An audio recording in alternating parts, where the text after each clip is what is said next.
The Galactic Hegemony had ruled the stars for 10,000 years. Their empire stretched across 12,000 star systems. They had conquered species that could breathe fire. They had defeated civilizations that lived inside black holes. They had crushed rebellions on worlds made entirely of crystal. Grand Overlord Ven sat on his throne aboard the flagship, Victory Eternal. He was the supreme ruler of all known space. His word was law. His anger meant death. No species had ever resisted his empire and survived. Today, he would add one more world to his collection. A small blue planet called Earth. Supreme Commander Boral then spoke in his deep, rumbling voice. "Begin the invasion protocol." Boral bowed his massive slug-like body. He was 7 feet tall and purple, like all members of their species. On his head sat the ceremonial command cap, a symbol of his military rank. The cap had a golden tassel that swung when he moved. Yes, Grand Overlord. Sending the surrender transmission now. 300 warships hung in orbit around Earth. Each ship was the size of a small city. Their weapons could crack continents. Their shields could stop nuclear explosions. This invasion would be quick and easy, or so they thought. On the International Space Station, Captain Una Park was having her morning coffee. She was a small woman with short black hair and a calm smile. She had been an astronaut for 8 years. She had seen many strange things in space, but she had never seen anything like this. "Captain," said Lieutenant Tae Kim from his station, "we are receiving a transmission. It appears to be alien." Una floated over to his screen. "Alien? Are you sure?" "Very sure. Look." The screen flickered to life. A massive purple creature appeared. It looked like a slug wearing a graduation cap. Its eye stalks waved angrily. Its neck pouches inflated with importance. "People of Earth," the alien boomed. "I am Supreme Commander Boral of the Galactic Hegemony. Your planet is now property of the Grand Overlord. Surrender immediately or face complete destruction." There was a long pause. Then, Una started laughing. She laughed so hard that her coffee escaped from her mug and floated around the cabin in brown bubbles. She grabbed her stomach. Tears formed in her eyes and drifted away in the zero gravity. "Captain?" Tay asked, confused. "Are you okay?" Una pointed at the screen. "Look at him. He looks like an eggplant wearing a hat." Tay looked at the alien again. The commander was still trying to look scary. His eye stalks were vibrating with anger. His tassel was swinging back and forth. Tay started laughing too. "Oh no," he gasped. "Oh no, I can't stop." Is that supposed to be intimidating? Is that their scary face? The entire crew of the space station gathered around the screen. One by one, they all started laughing. Someone fell out of their chair. Someone else was crying with joy. On the Victory Eternal, Commander Boral watched the human response with growing confusion. "What are they doing?" he asked his science officer. "Why are they making those sounds?" The science officer studied the data. "According to my analysis, they are producing a vocalization. It appears to be rhythmic, possibly a form of communication." "What does it mean?" "Unknown, Commander. But the tone suggests confidence, perhaps aggression. They do not seem afraid." Boral's eye stalks drooped. This was not the reaction he expected. Usually, species cried when they saw the invasion fleet. They begged for mercy. They offered their treasures and their loyalty. They did not make weird sounds and point at the screen. "Play the transmission again," Boral ordered. "Make it more threatening." The message played again.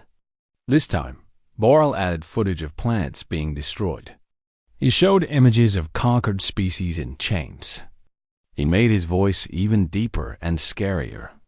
On the space station, the laughter only got louder.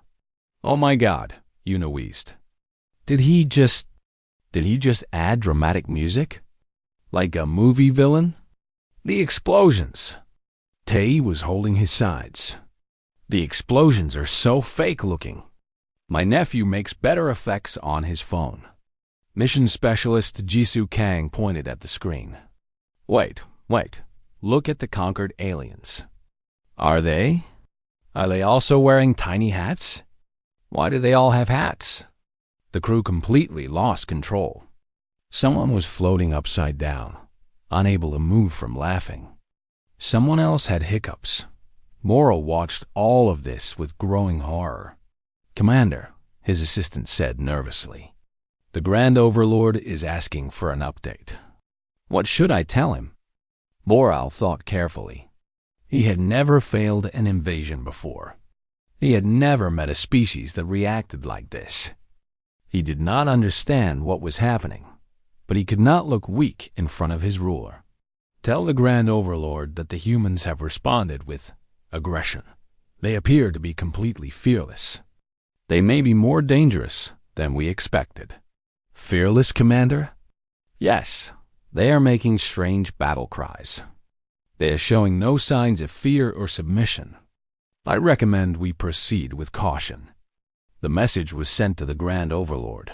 Back on the space station, Yuna finally managed to catch her breath. She wiped the tears from her eyes and tried to be serious. An alien invasion was not a joke. These creatures could be dangerous. She needed to contact Earth. Okay, everyone, she said. Fun time is over. We need to report this. She opened a channel to Mission Control in Houston. Then she opened another channel to the Korean Space Agency in Daejeon. Then she added the European Space Agency and the Japanese Space Agency. This is Captain Park on the ISS. We have made first contact with alien life. They appear to want to invade Earth. Captain Park, said the voice from Houston. Did you say invasion? What do they look like? Yuna paused. She looked at the screen where Commander Borel was still trying to look threatening. They look like purple slugs, wearing graduation caps, with tassels. There was a very long silence from Houston. Then Mission Control started laughing. Tay shook his head. This is going to be a very strange war. Yuna smiled and took a sip of her recovered coffee. Far above Earth, 300 alien warships waited for humanity's surrender. They had conquered 12,000 worlds. They had never been defeated, but they had also never made anyone laugh before, and they had no idea what that meant. Grand Overlord Ven had never felt fear before. He had conquered worlds. He had destroyed fleets. He had made emperors kneel before him. For 10,000 years, he had been the one who caused fear in others. Now, sitting in his throne room, he felt something cold in his stomach. It was a strange feeling. He did not like it. Prepare my personal shuttle, he announced to his advisors. I am going to Earth myself. Commander Boral's eye stalks nearly fell off his face. Grand Overlord, that is too dangerous. The humans are unpredictable. We do not understand them. That is exactly why I must go, Ven said. I have ruled for 10,000 years by understanding my enemies. These humans, they are different. I need to see them with my own eyes. The shuttle landed in Geneva, Switzerland. It was a neutral location, chosen by both sides for this historic meeting. The building was surrounded by human soldiers and alien guards. News cameras from around the world filmed everything. Ven stepped out of his shuttle. He did not bounce this time. His scientists had created special boots that kept him firmly on the ground. He walked with dignity toward the building. Inside, a long table waited. On one side sat the human delegation. President Gina Moon of the United Nations Council was at the center. She was a small woman with gray hair and calm eyes. She had led her planet through this crisis without panicking. Next to her sat Admiral Dae Kang, the head of Earth's combined military forces. He was a large man with broad shoulders and a face that showed no emotion. He had coordinated the defense of the planet. On the other side sat Dr. Hyan Seo, the chief science advisor. She was young for her position, only 42, with glasses and wild hair that she never remembered to brush. She had studied the alien technology from captured samples. Ven sat down across from them. His guards stood behind him. The room was silent. Grand Overlord Ven, President Gina said politely, "Thank you for agreeing to meet with us." "I did not agree," Ven said. "I demanded. I need to understand something." "What would you like to understand?" Ven leaned forward. His purple face was intense. His eye stalks focused on the human leader. "How are you not afraid?" he asked. "We have conquered 12,000 worlds. We have destroyed civilizations that were older than your species. We have weapons that can crack your planet in half. And yet you laugh. You make jokes. You sell snacks while our ships hover over your cities. How?" President Gina smiled gently. It was the smile of someone who had heard this question before. "Overlord Ven, may I show you something?" She pressed a button on the table. A large screen appeared on the wall. Images began to play. The first image showed a field covered with dead bodies, thousands of them, stretching to the horizon. "This is from a war we call World War I, Gina said. "It happened about 100 years ago. We killed 17 million of our own species in 4 years. Ven's eye stalks twitched. "You killed? Each other?" "Yes. Would you like to see more?" More images appeared. World War II, the atomic bombs. Vietnam, Korea, Rwanda, Syria. Conflict after conflict after conflict. "We have been killing each other since we first learned to hold weapons," Admiral Day said. His voice was flat, matter-of-fact. "We have invented countless ways to cause death. Guns, bombs, poison gas, biological weapons, nuclear weapons. We have used all of them on ourselves." Dr. Hyan adjusted her glasses. "We created nuclear weapons 70 years ago. Bombs that can destroy entire cities in seconds. And do you know what we did with them? We tested them on our own planet. Over 2,000 times, we pointed them at each other. We came very close to destroying ourselves completely." Ven was silent. The images kept coming. Plagues that killed millions. Famines that starved entire nations. Natural disasters that wiped out cities. "Your invasion," President Gina continued, "is not even the worst thing we have faced this century. We had a global pandemic a few years ago. Millions died. We had climate change that nearly destroyed our agriculture. We have had economic collapses, political disasters, and social breakdowns. And yet, here we are, still making jokes." Dr. Hyan added with a small smile. Ven stared at the screen. He had seen many horrific things in his long reign. He had caused many horrific things, but this was different. These creatures had done this to themselves, and they had survived. "We have a saying," Admiral Day said. "What doesn't kill us makes us stronger. Your ships in the sky? Your plasma cannons? Your gravity bombs? We have had worse Mondays." "Worse Mondays?" "It means we have faced harder days before. This is not new for us. This is just another problem to solve." Ven sat back in his chair. For the first time in 10,000 years, he felt small. His mighty empire had conquered species through fear. Fear of death. Fear of destruction. Fear of pain. But humans were not afraid of these things. They had lived with them every day of their existence. They had invented new ways to experience them. They had made games out of jumping from high places. They ate food that hurt their mouths. They watched horror movies for entertainment. "You are insane," Ven said quietly. "All of you. Your entire species." "Possibly," President Gina agreed. "But we prefer to call it resilient. I do not understand how you function. How does a species survive when it constantly destroys itself? Doctor. Hyam leaned forward. That is actually a very good question. We have asked ourselves the same thing.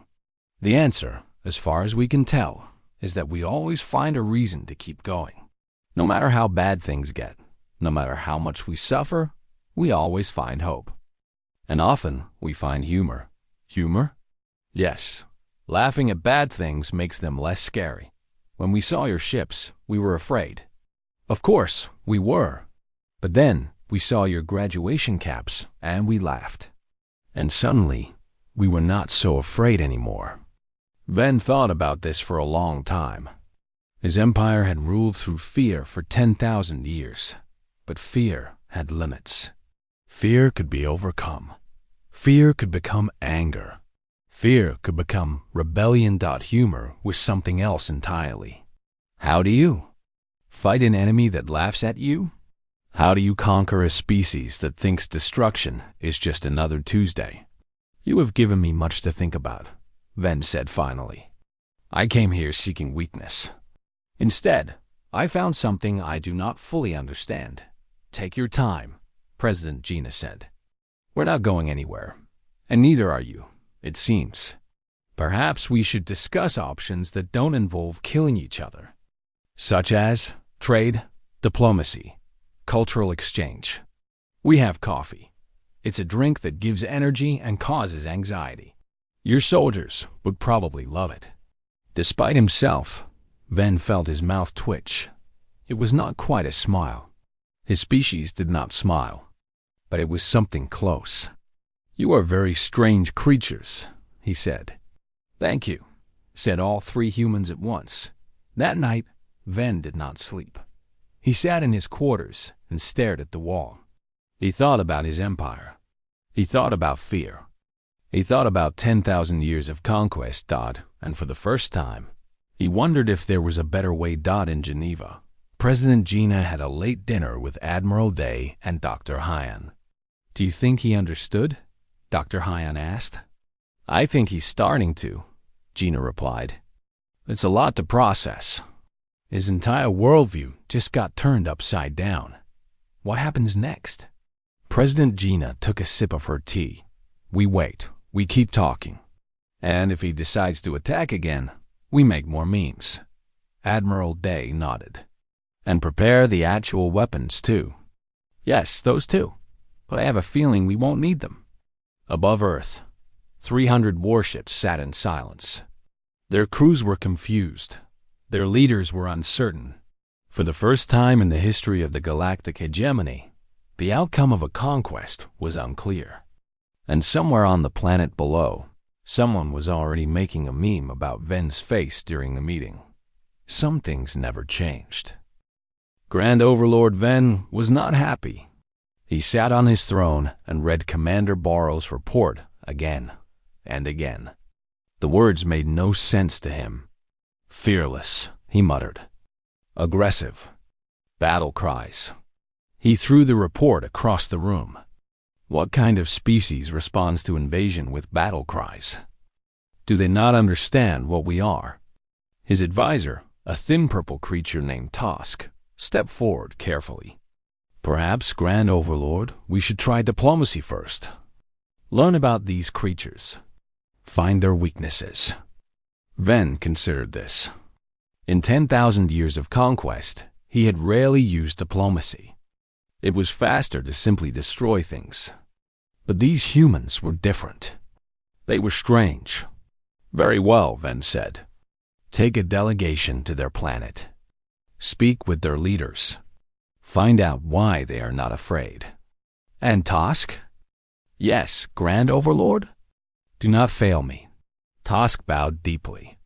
I will not fail you. 3 days later, a hegemony shuttle landed in Seoul, South Korea. The Korean government had been chosen to host the alien delegation because they responded to the initial contact most quickly. Also, their president had simply said, sure, why not? This should be interesting. Ambassador Minho Cho waited at the landing site with his assistant, Hana Lee. Minho was a tall man in his 50s with gray hair and a patient smile. He had dealt with difficult negotiations before. He had made peace between angry nations. He was sure he could handle some aliens. Hana was younger, in her 30s, with sharp eyes and a quick mind. She carried a tablet with translation software and cultural notes about the aliens. She was ready for anything, or so she thought. The shuttle door opened. Tosk stepped out first, followed by 3 guards. The guards were huge, nearly 8 feet tall, and carried weapons that glowed with strange energy. But something was wrong. The aliens kept bouncing. Earth's gravity was different from their home world. Every step they took made them rise slightly off the ground. They would walk 3 steps, float up a few inches, and then come back down awkwardly. Boing. Boing. Minho's eye twitched. He bit his lip hard. He could not laugh. He was a professional diplomat. He had represented his country at the United Nations. He could not laugh at aliens. Hana elbowed him. Ambassador, she whispered. Stay calm. I'm calm, Minho whispered back. I'm very calm. Boing. Boing. Boing. One of the guards bounced too high and grabbed onto another guard to stop from floating away. They both started bouncing together. Minho made a small choking sound. Tosk approached them, bouncing with every step. I am Tosk, representative of the Grand Overlord. I come to discuss the terms of your surrender. Minho cleared his throat. Welcome to Earth. I am Ambassador Cho. This is my assistant, Ms. Lee. Please, follow us inside. They walked toward the conference building. The humans walked normally. The aliens bounced. Security guards along the path were biting their lips and looking at the sky. One of them had tears running down his face. Inside the conference room, things did not get better. Tosk presented what he called the gift of submission. It was a ceremonial sword, about 2 feet long with strange symbols on the blade. In hegemony culture, accepting this sword meant accepting defeat. It was a great honor to give up your entire civilization. Hana took the sword politely. She examined it carefully, turning it over in her hands. Oh, this is nice, she said. My grandmother has a better one in her kitchen. She uses it to cut vegetables. Tosk's eye stalks froze. Excuse me? The balance is off, Hana continued, completely serious. And the edge is dull. Does your Grand Overlord not sharpen his blades? Minho covered his mouth with his hand. He'd pretended to cough. Tosk did not know what to say. No species had ever criticized the gift of submission before. No species had ever compared it to a kitchen tool. This was unprecedented. Perhaps we should discuss terms, Tosk said slowly. The hegemony requires your planet's resources. Your species will serve as labor. Your leaders will bow to the Grand Overlord. This is non-negotiable. Minho nodded thoughtfully. I see. And what do we get in return? You get to live, Tosk said. That's it? That is more than most species receive. Minho looked at Hana. Hana looked at Minho. They both looked at Tosk. We're going to need a better offer, Minho said. Tosk's neck pouches began to inflate. This was a sign of dominance in hegemony culture. It meant he was about to intimidate them into submission. His pouches got bigger and bigger. His eye stalks began to vibrate. His body made a low humming sound. In the hegemony, this display made other species run away in terror. The Koreans watched politely. When Tosk finished, they clapped. Very nice, Hana said. Is that a traditional dance? We have some traditional dances too. Would you like to see? Tosk's pouches deflated with a sad hissing sound. The negotiations went on for 3 hours.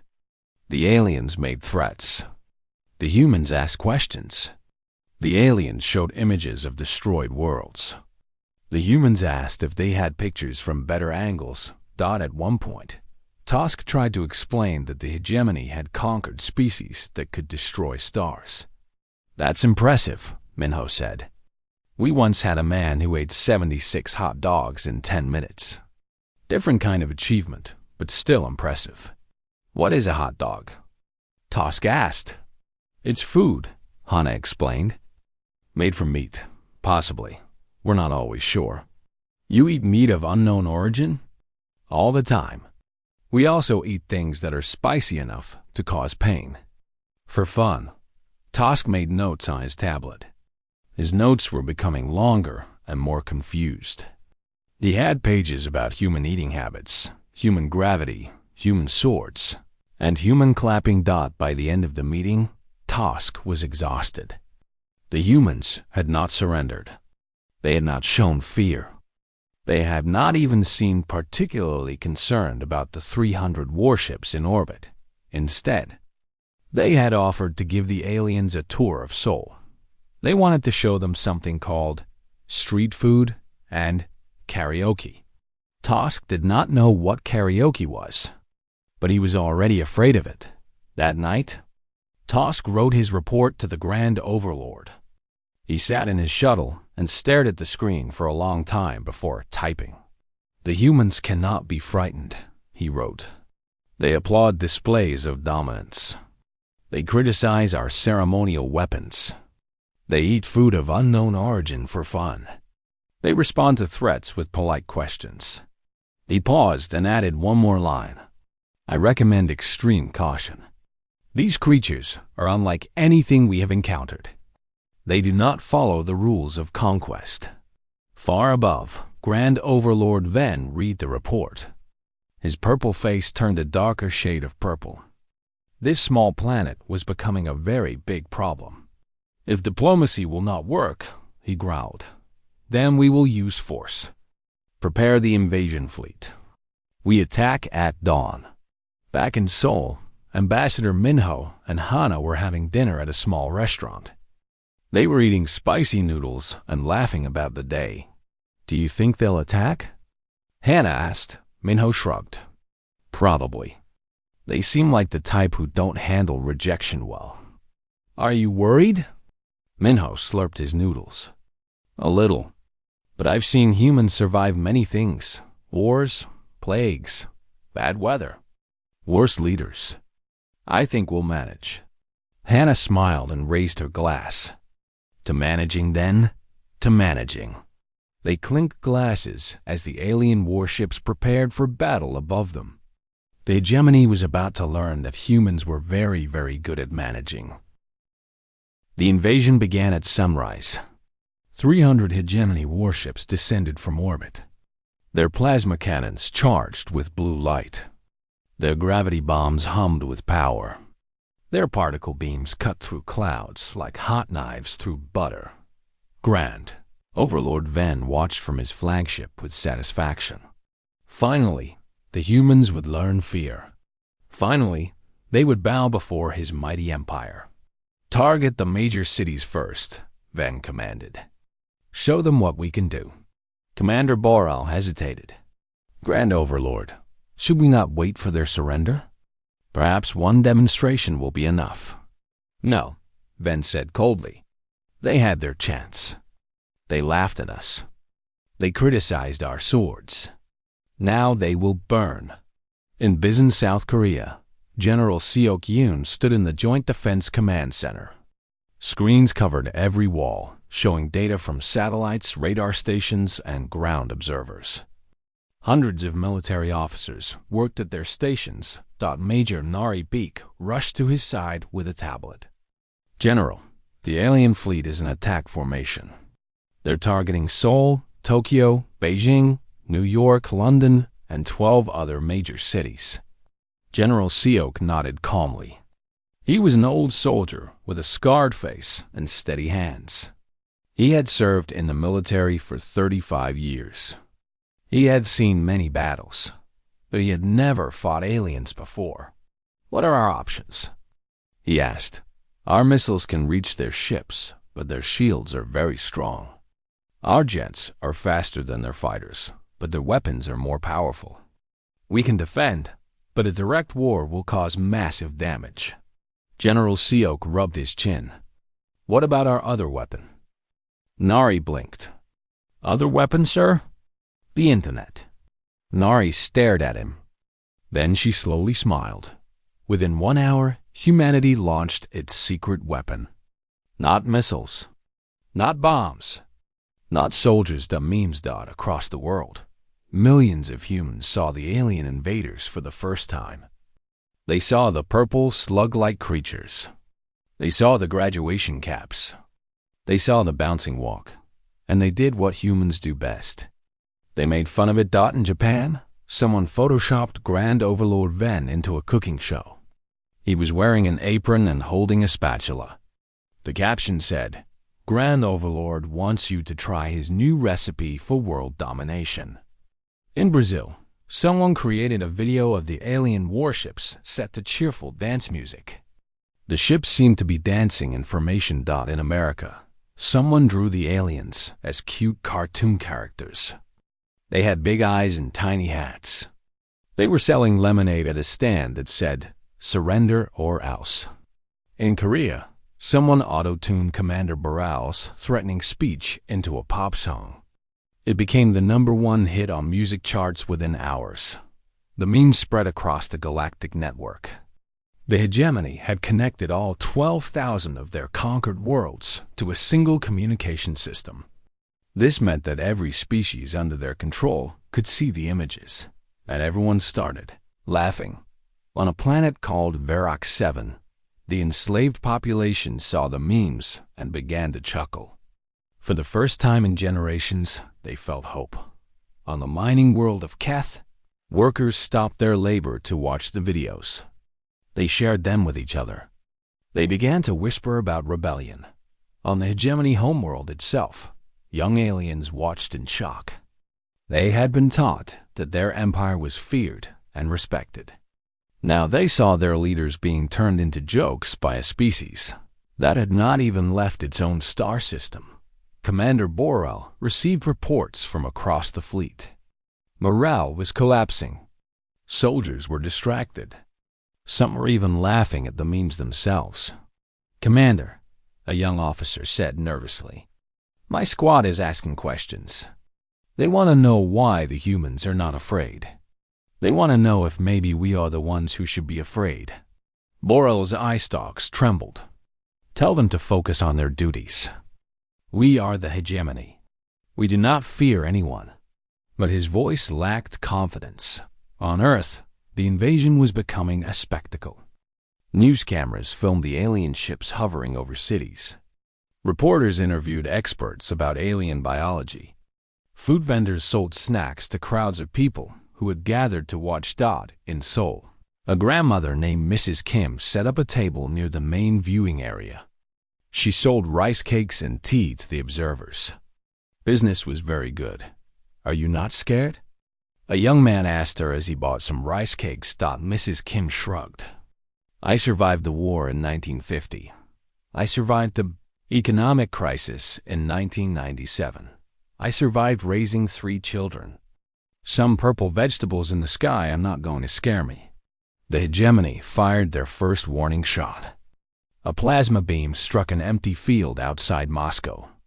The explosion was massive. It left the crater half a mile wide. The humans responded by creating memes about the crater. Someone turned it into a tourist attraction. Someone else claimed it would make a great swimming pool. Grand Overlord Ven watched all of this from his ship with growing horror. This was not how invasions were supposed to work. Species were supposed to panic. They were supposed to riot. They were supposed to beg for mercy. They were not supposed to sell snacks. Why are they not afraid? Ven demanded. "We just destroyed a field. We showed them our power." "Grand Overlord," Commander Boral said carefully, "the humans seem to have a different view of destruction. According to their communications, they have destroyed many of their own fields before. They call it testing nuclear weapons. They did it for decades. They tested planet-killing weapons on their own planet?" "Yes, Grand Overlord. Hundreds of times." Ven sat down heavily on his throne. His purple face had gone pale. In Bison, General Seok received updates from around the world. The alien attack had paused. The enemy seemed confused. Human casualties were 0. Sir, Major Nari reported. Satellite images showed that some alien soldiers are viewing the memes on their personal devices. They appear to be laughing. General Seok smiled. Good. Keep the pressure up. I want every funny picture, every silly video, every joke spread across their entire network. Yes, sir. But shouldn't we also prepare for actual combat? Oh, we are prepared. We have missiles ready. We have jets on standby. We have soldiers in position. He looked at the screens showing the confused alien fleet. But why use weapons when we can use embarrassment?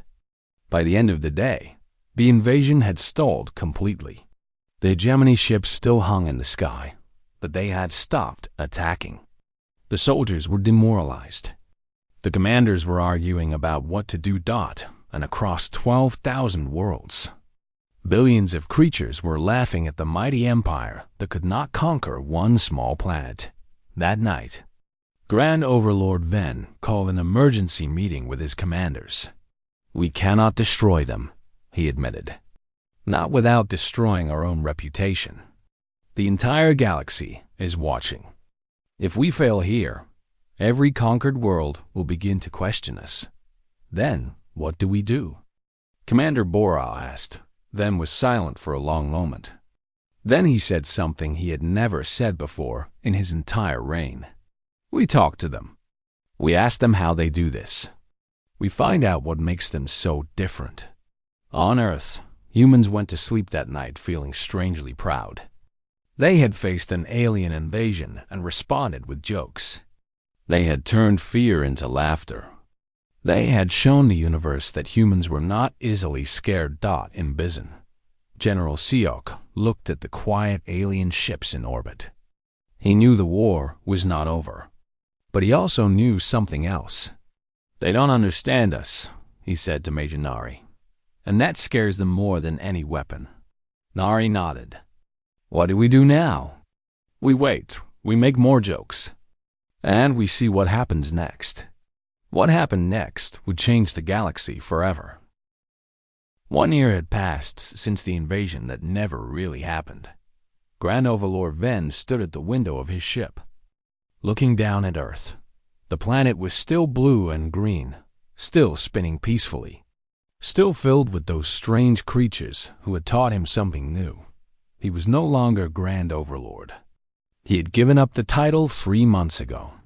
Now he was just Ven, just a very old alien trying to understand a very confusing universe. Ambassador Cho is here to see you, his assistant announced. Ven turned. Ambassador Minho Cho walked in with his familiar patient smile. He was wearing a traditional Korean suit today, elegant and understated. Behind him was Hana Lee, still carrying her tablet, still looking like she was ready for anything. Ven, Minho said warmly. How are you feeling? Confused, Ven admitted. I have been confused for exactly 1 year now.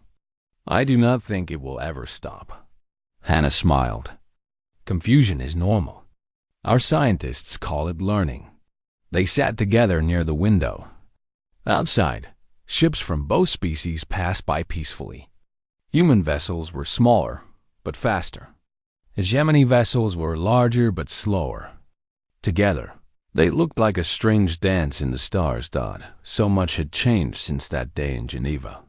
The hegemony had not conquered Earth. Instead, they had done something unprecedented in their 10,000-year history. They had asked to join humanity's alliance, not as rulers, not as conquerors, as partners.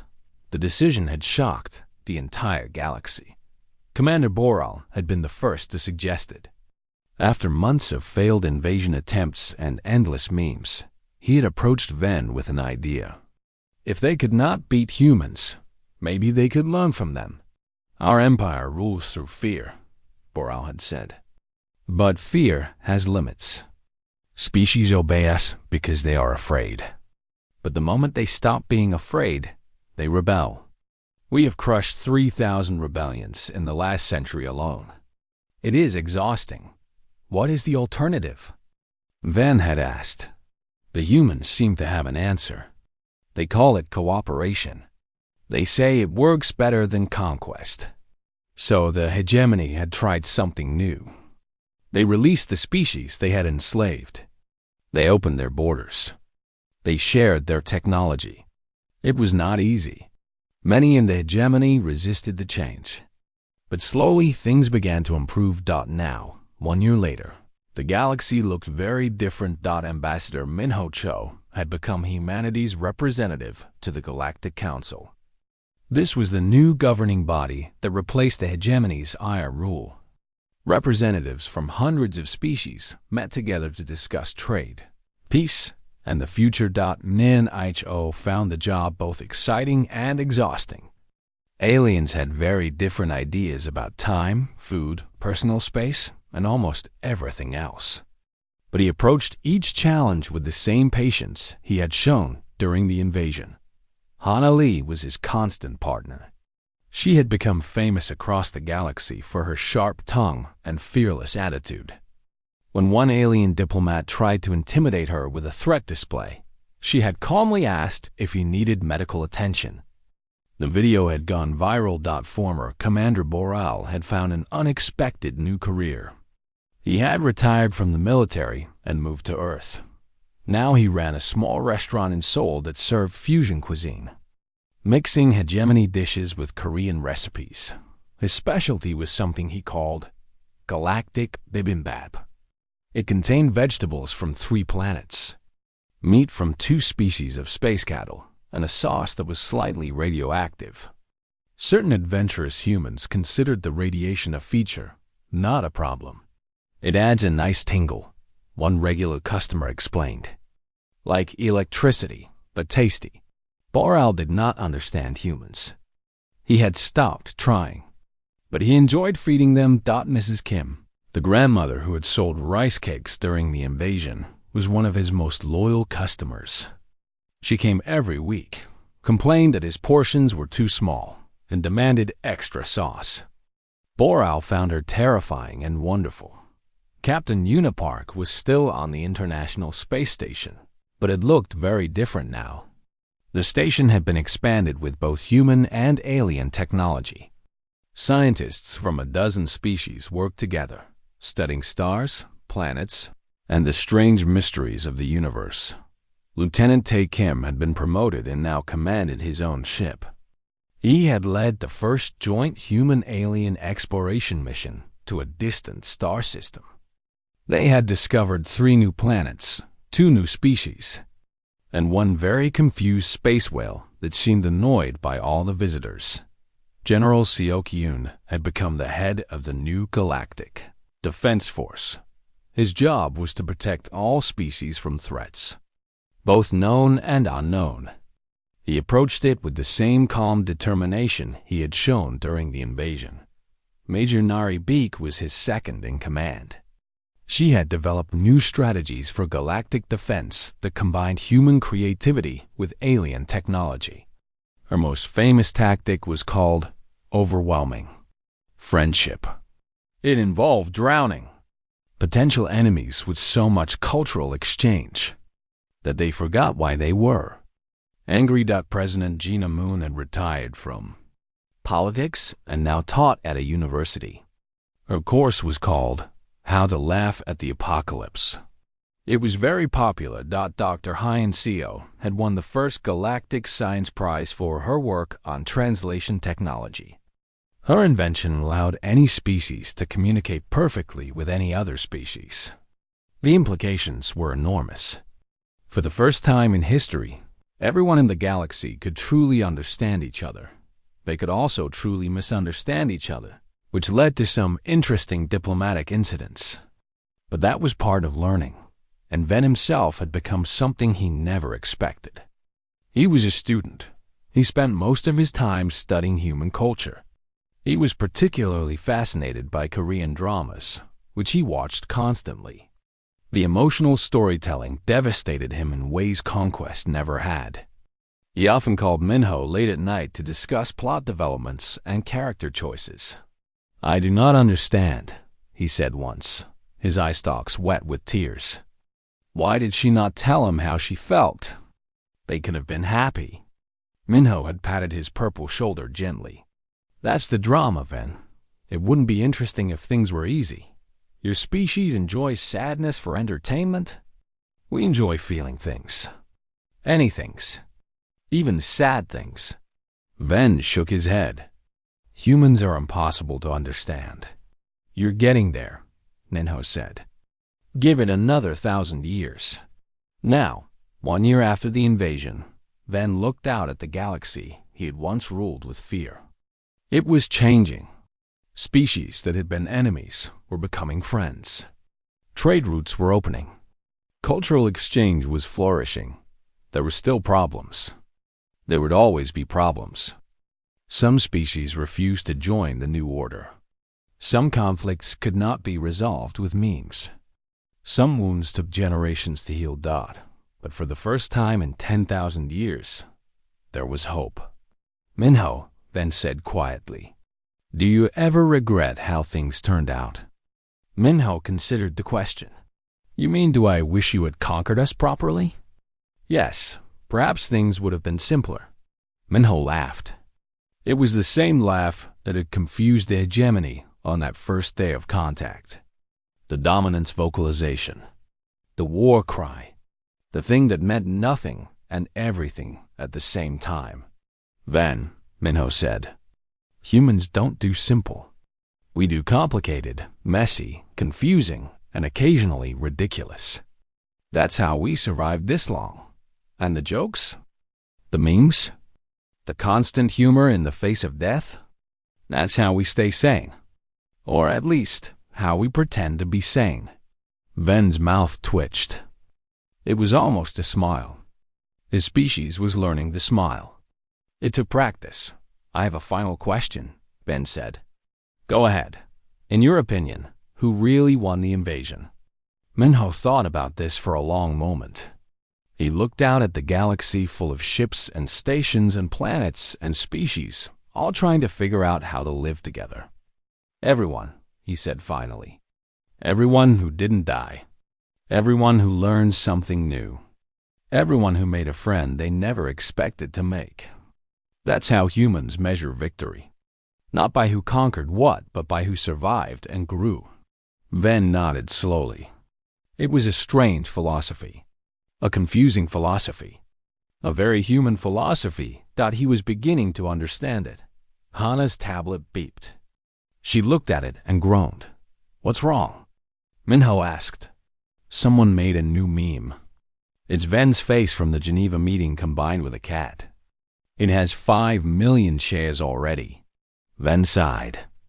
"The galaxy will never let me forget that day." "Nope," Hana agreed cheerfully.